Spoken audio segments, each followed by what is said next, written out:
Kamusta guys? Nanonood kayo ng The News Listener by Angelo. Now, panoorin natin tong BICAM committee na nangyari noong December 13, 2025. Ito ang pinakaunang BICAM committee na nagdi-discuss ng budget for 2026. At highlight natin to si Manang Aimee kung paano siya mag-grandstanding dito sa BICAM. Okay? So panoorin natin to guys. Sabay-sabay tayo. And ipapakita ko sa inyo yung mga clips sa buong 10 hours nitong BICAM at definitely bida tong si Manang Aimee. Okay? So, umpisahan natin to. At maliwanagan lang sana ang minorya. Pagkat wala po akong nakikitang budget ng DPWH at kung talagang transparency ang habol natin, bakit wala rito ang pinagmulan ng pagpopoot at kawalang kampiyansa ng taong bayan sa atin? Dapat mag-umpisa ang usapin dito sa Public Works. Pero wala sa anumang papel sa 9-page summary o dito man sa binigay sa atin kahapon lamang na reconciliation of disagreeing provisions. Bakit po walang budget yung DPWH? Ang schedule po ng DPWH ay bukas po. Oh, yan. Oh, sinabihan si Aimee. Si Manang Aimee na. So, bukas pa po. So, that would be December 14. Okay? December 14. So, kumbaga, tirada na agad sa una pa lang ng video dito sa bicameral conference. O, di ba? So, pasong-paso kaagad kay Win Gatchalian. Oh, okay. O, sige, panoorin natin the rest. Paano natin malalaman at maihahambing ang iba't ibang mga department kung may kulang? At bakit DPWH lang ang nawawala sa... Natatandaan ko guys. Last year ata or this year, ang nangyari, noong hindi na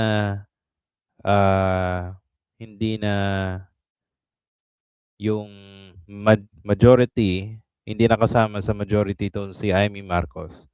Nagtampo at ang ginawa niya, lumaya siya doon sa kanilang GC. So, ang problema dito, mukhang ginamit niya pa tong moment na to para mag-grandstand.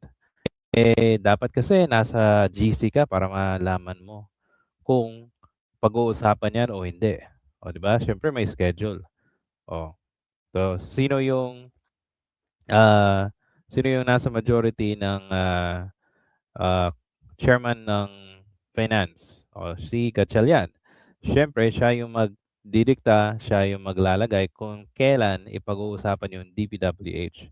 O, yun.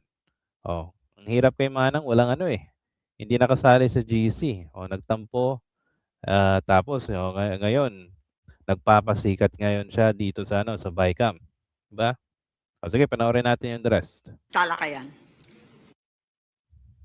Actually, may mga ibang mga items po ho na bukas po itatalakay, katulad po ng mga special purpose funds and program appropriations. So tomorrow po program po nandito. Tomorrow po ang tomorrow ho yung pag-uusapan. Pero narito na. Andito naman yung unprogrammed at hinanap ko talaga. Arito naman yung unprogrammed. Dito sa page 31 ng page 32 na kumpleto. Kaya pinagtatakahan ko bakit yung DPWH wala po. At kung tatalakayin bukas, maaari bang ibigay sa amin ng mas maaga pagkat yung committee report, kung maalala ko, ay mahigit kumulang 1,000 at 500 pahina. Noted po. We'll provide her honor the documents ahead of time. Kailan kaya matatapos yung DPWH budget? Kasi yun talaga ang inaasahan ng taong bayan. Assured po na provide po sa Your Honor at sa lahat po ng conferees, hindi lang po sa Senate but also sa House of Representatives po. Sabi po ninyo, sorry Mr. Chair, Madam Chair, yung digitalization project na nasa NEP, iba pa yung ITC na sinasabi mo? I'll pull out po, Kasi Senator Ivy. nahihirapan ako dito sa format po, Mr. Chair, Senator Gatchalian po. Kung maari, in the interest of true transparency, I think it's basic that we include the NEP or the President budget of 2026. It's most confusing to merely see the Congress and the Senate versions. Also, we should be allowed to compare it to the GAA of 2025 para maliwanag ang kwenta. Kasi hindi maliwanag po ang kwenta rito. Ang pagkaalam ko, hindi nakasulat dito, pero dun sa NEP, 16.48 billion, tama po ba yung digitalization na tinatanong ni Congressman Libanan, ni Nonoy? Particularly po, doon sa internet subscription services, 5.8, tama po yun, at a total of 16 billion pesos. Info and communications technology or laptops amounting Yes. to 8.9. At yan ay hindi dinagdagan o binawasan ng Kongreso at ng Senado as is lang. Maintain lang yung NEP. Tama po ba? Tama po yun. Okay. Kung maari lang sa ating mga chair, hinihingi ko lang na sana ilagay yung GAA 2025 na maintindihan natin yung NEP 2026 dahil konting paggalang sa sinumite ng ating Pangulo. At eto nga, yung basic education facilities, medyo ito ang mabigat ang galawan, ano? Kasi nakita natin dito sa GAA 2025, 28.1 billion noong 2025. Tapos, nung NEP, 28.056 ang linagay ng Pangulo at ng DBM, pagkat alam din natin na 22 lang ang classroom na ipatayo. At ang disbursement rate nila ay bagsak na bagsak sa 23%. Ngunit, dinagdagan ng Kongreso ng 63 billion mahigit at lumobo pa sa Senado ng 85 billion. Hindi ako tumututol sa pagdagdag ng classroom. Ang tinatanong ko lang, tama ba itong ginagawa natin? Hindi nagagastos, dagdag tayo ng dagdag, bilyon-bilyon, nag-umpisa sa 28, di magastos, 23% lang ang accomplishment. Lumobo sa 63 at lumaki panlalo sa 85. Tanong lang po. Opo, go ahead. Actually, Senator Amy, ang backlog ho natin sa classrooms is about 165,000. At kailangan ho tayo mag-allocate ng about 400 billion pesos para lang makahabol. So ito ho ay hindi pa nga ho tayo nakakahabol ho dito. Ito ay para lang ma-decongest ho natin yung mga highly urbanized areas. Ang magiging method at mekanismo ng Department of Education ay papasok ho sila sa number 1, PPP, number 2, counterparting with the LGUs, number 3, counterparting with the CSOs, number 4, counterparting with NGOs. So ang kanilang strategy is sabay-sabay gagawa ngayon ng classrooms.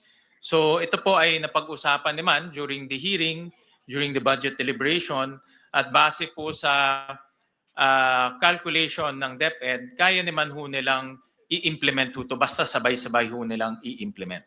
Yes, thank you very much, Mr. Chair. Ang akin lamang, kapag ganito kababa ang disbursement rate, klaro na hindi budget ang issue. Walang kakayahan ng DepEd magpatayo ng ganyang kadami at ang public works man. Sabihin na nga natin na iba-iba ang gagawin ng PPP, ng NGO, CSO at iba't iba pang tropa, LGU. Ang tanong ko po, wala namang maliwanag na plano. Kasi ang totoo, nagawa na po natin to.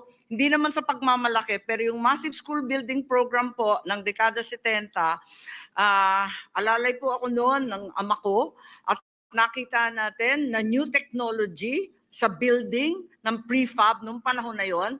Sa ngayon, wala naman tayong sinasaad na modular or ibang prefab na technology or smart technology na napakarami ng foam concrete at kung ano-ano pa. Wala naman nababanggit na ganon. At dyan tayo makakamura, alam natin yan. Ikalawa, wala namang prioritization, yung color-coded po ng DepEd. Kabisado po natin yan. Galing tayo sa LGU, hindi naman ganun kaliwanag. Pagkatapos, wala namang kaakibat ito na programa para sa ating teachers. Hanggang ngayon, alam naman natin, teacher natin, ang baba-baba ng sahod. So, marami pong dahilan. At ang lalagay ng napakalaking budget, baka hindi ito ang tanging sagot lamang. Yun lang po, observation lamang. Ano ang absorption rate na totoo ng DepEd? Apakababa, nasa 23%. Actually, maraming salamat, Senator Amy, sa inyong mga komento. At actually, ang nangyari ho kasi, merong special provision na ibinibigay lang exclusively sa DPWH ang construction. No? So, for 2 years, almost 5 years, no? DPWH lang po ang nagko-construct ng classroom, farm-to-market roads, hospitals, yung health centers. So ngayon, under this budget, i-allow na ho natin ang mga iba't ibang ehensya na pumasok po sa counterparting with LGUs. No? Kung gusto ho nilang makipag-partner with LGUs, pwede ho sila mag-partner para ho mabilis yung construction dahil ang LGUs ho, alam naman ho natin, mas mabilis ho mag-construct. Before I continue, let me recognize the presence of Senator Mark Villar, one of our conferees. Mr. Chair. Yes, we appreciate. Sa pangangailangan ng MAIP, talagang kailangan yun. Ang problema lang, sa totoo lang, naaasiwa ako pag hinihingan ako ng GL, ng mahiwagang guarantee letter, hindi karapat-dapat na ang Pilipino ay naninikluhod sa iba't ibang politiko para lamang magamot. Ang tingin ko, kung bibigyan yung iba't ibang mga ospital, hindi ba maaari na physician's priority na ang gawin? Huwag na tayo nakikialam doon, kundi yung mga doktor ang magsasabi kung sino talaga nangangailangan ng tulong, sino pinaka-urgent. Kontrabida po ako, pero talagang awang-awa talaga ako sa ating mga kababayan na talagang pumipila pa sa atin at nagmamakaawa. Hindi po dapat yun. Madam Chair. Yes, Representative Javi Benitez. So I agree that we Mr. Chairman and Madam Chair, I'd just like to bring our attention to the general provision referred to earlier by Chairman Gatchalian. It's on IB 683 page between lines 52 and 53. And this refers to the prohibition on political involvement in cash distribution. So nakikita ko naman na talaga naman maganda ang mithiin nito. Subalit, sa kabila niyan, kinakailangan basahin natin ng maigi. Unang-una, wag natin limitahan sa cash. Kasi yung MAIP nga tulad ng pinaliwanag ni Senator Erwin, talagang hindi naman cash. Pero dapat sakop pa rin ito. Pero medyo mabigat rin ang wording kasi walang politikong present to participate in, to influence, or otherwise take part. Medyo mabigat kasi alam naman natin ang trabaho natin, taga-endorse, taga-recommend, lahat ng request natin sa tambak, siguro naman hindi mamasamain. Kaya gusto ko sana na i-review sana itong general provision, palawakin siya kasi maganda ang mithiin na hindi lang cash assistance, kundi lahat ng assistance. Tapos, wag naman na sakop lahat na halos may penalty pa. Kapag ando ng politiko, parang mabigat-bigat naman yata to. Higit sa lahat, I do believe that legally this is actually surplusage when in fact we already have the DAP ruling, which is very clear that politicians should not meddle in any way in the implementation of projects once the budget is passed, it's hands off to all legislators. Yun lang po, mere observation and perhaps an invitation to review this general provision. Mr. Chair. Sorry, Mr. Chair, sorry to interrupt, but there is an unmentioned and unlisted item which occurs actually in the budget. We are proceeding to the Department of Health, government corporations, the various hospitals. But before letter F, there's an E4, which is the PhilHealth Insurance Corporation, which we're fully aware of. Originally in the NEP, only 53 billion was the endowment to PhilHealth. And naturally, given the Supreme Court decision, which was, by the way, unanimous, a very rare occurrence, 60 billion was added. Given that there's a specific bill rendering such transfers illegal, and also quoting that fund balance, the term fund balance, while ambiguous, is also very, very important. There's also an indication on the part of the Supreme Court that the specific benefits and packages to be expanded should have been indicated.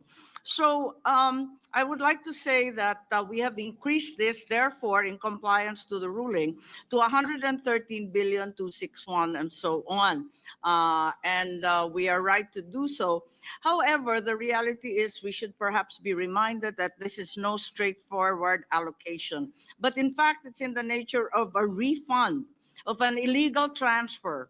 I don't think it's perhaps the topic or the agenda of this BICAM, but would it be possible to obtain a breakdown of exactly where this 60 billion went? Kasi kung tutuusin, pag susuma sa accounting po, ito na ang ikalawang release or ikalawang pagbibigay ng GAA sa PhilHealth. So ang mahirap dito, para kang nag-double release. Kasi nagbigay na tayo noon, pagkatapos magbibigay ngayon, pero walang refund as such. I'm fully aware that the Constitution requires that there should be a GAA allocation for any release of any government entity.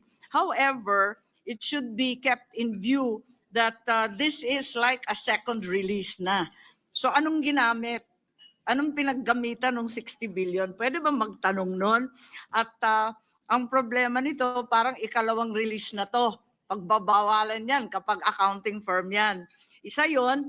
Ikalawa, there are far-reaching effects for other GOCCs and GFIs. Naiisip ko lang na halimbawa yung fund balance na sinasabi excess funds ng Land Bank at ng DBP were transferred to the Maharlika Fund, jeopardizing and violating perhaps both banks' minimum capital requirements. Kasi napilitan magbigay ulit ng pera dun sa dalawang bangko at baka manganib sila at sa kakulangan. They had to be topped up.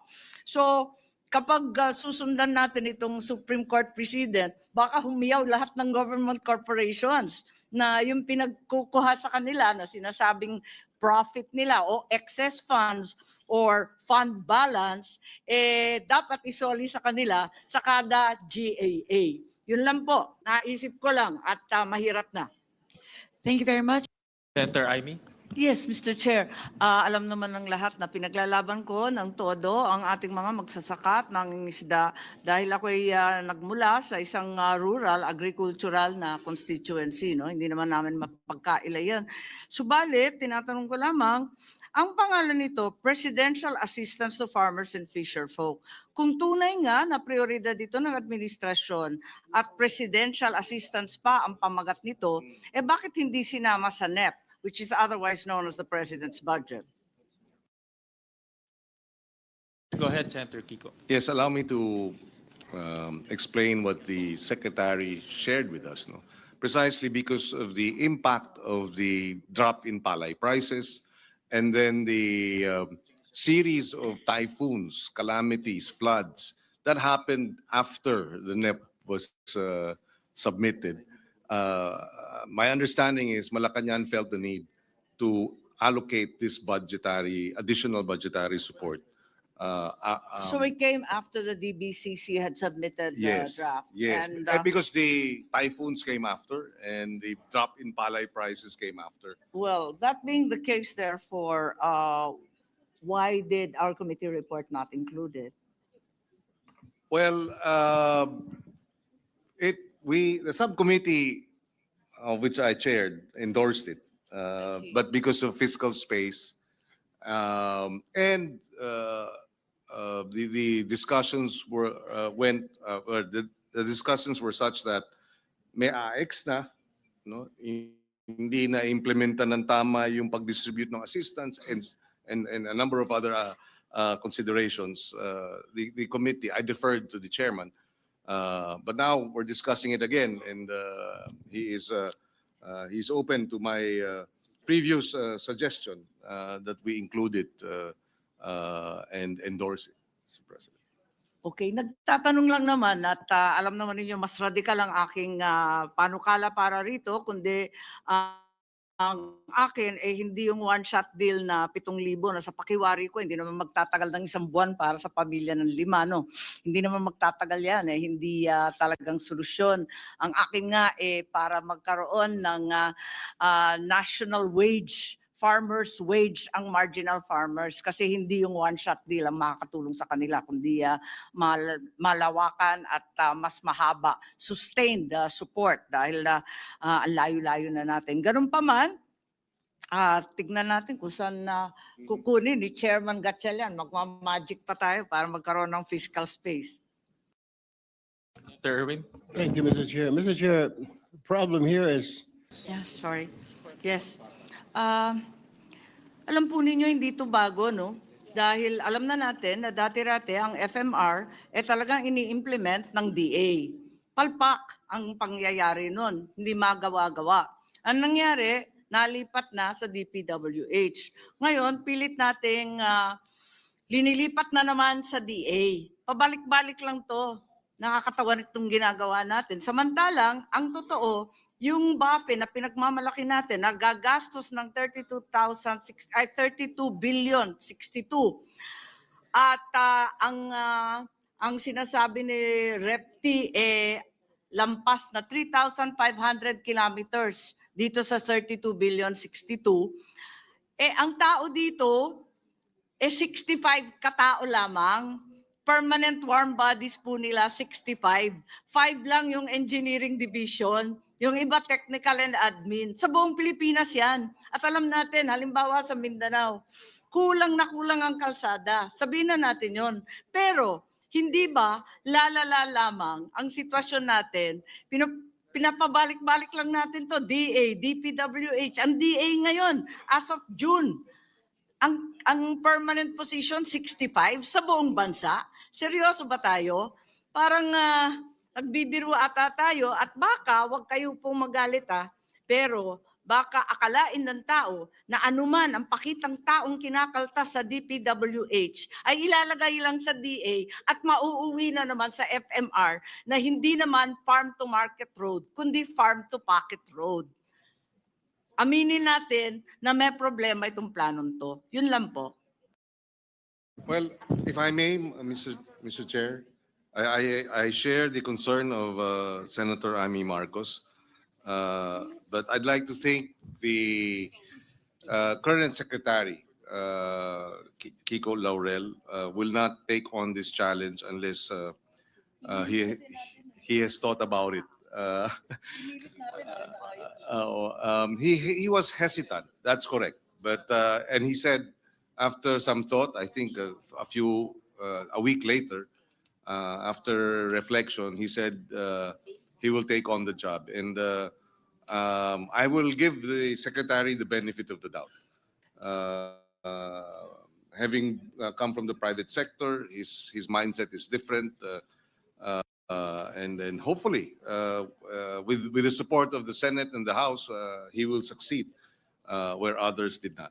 Mr. Chair, as much as we would like to ratchet up the implementation of the National Farm to Market Network Plan, which is long delayed, the reality is we've shifted from one department to the next repeatedly with no significant difference. Isn't this the very definition of insanity? Repeating it over and over again and expecting different results. There is nothing that has changed in the BAFE in DA. If anything, it has been downgraded to personnel complement of 65 people for the entire country. I think there is some absurdity in that. I beg to disagree respectfully. If he will take it on, then he has to increase his staff. And I agree. If he stays at 65, then he's bound to fail. But he should be able to increase the number of staff in the BAFE between now and first quarter next year. Hindi So ba that- dapat i-pilot muna? Kasi maglilipat na naman tayo, paulit-ulit na to, palipat-lipat. Pagsabihan na lang tayo ng tao na ito, ayan, magpapakitang tao kayo, kakaltasan yung DPWH. Yung pala, ibabagsak rin sa DA. Linuloko ninyo kami. Mr. Chair, if I may. Discussion, can I, Senator Marcos, are you okay? Yeah, okay. Go ahead. Mr. Chair, yeah. I share the concerns of Senator Marcos. I was actually going to say the same thing na DA, balik sa DPWH, balik sa DA. So may I know if it's with DPWH, 2025 DPWH yan. So when was it last with DA?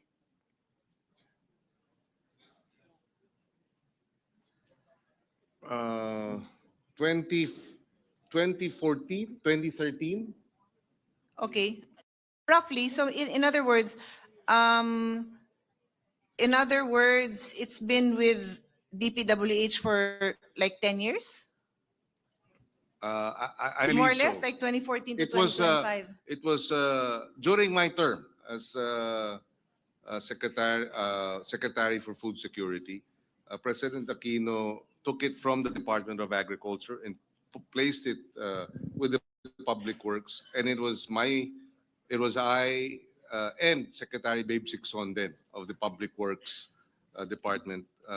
We both worked together to implement the Farm to Market Road infrastructure projects. And can His Honor confirm that during this time, during the latest examination of these flood control related, or in other words, corruption driven construction, this includes these farm to market roads? I'm sorry. Can His Honor confirm that these farm to market roads were also subject to overpricing, ghost projects? Because off the record, when I was asking His Honor, you said something, you said to the effect, yes, and that is why it's going to be given now to DA. That's correct, no? Yes. Yes.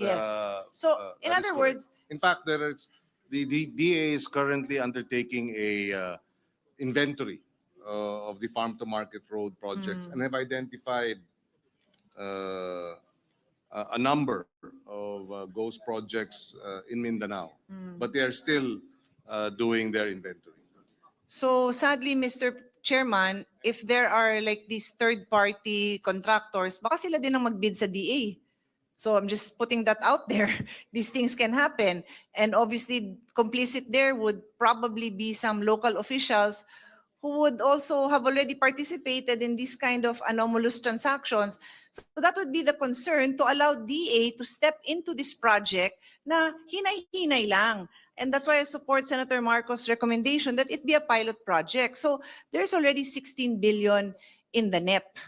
Why would you double it at the time that you're transferring the project to a new agency? It doesn't make sense. With all humility, with the agencies that I've handled, when it's a new project or if they're changing direction, we start small so that we have less errors. And it's not as if it's in our face that these kind of problems exist with these kind of projects. So parang, sorry, but it's so difficult for me to support this with all those factors. I'm willing to give DA the benefit of the doubt, but not with another 16 billion pesos, Mr. Chairman. So that is my position right now, with all due respect to all the far-flung areas that deserve farm-to-market roads. They deserve it. But it is not their fault. And ayokong yung kawawang mayor dyan, barangay captain, madamay pa sa ganitong kalokohan na wala silang kamalay-malay, Mr. Chairman. So, Mr. Well, Chair. one minute suspension. So, yan na yun, guys. Okay, nagustuhan nyo ba?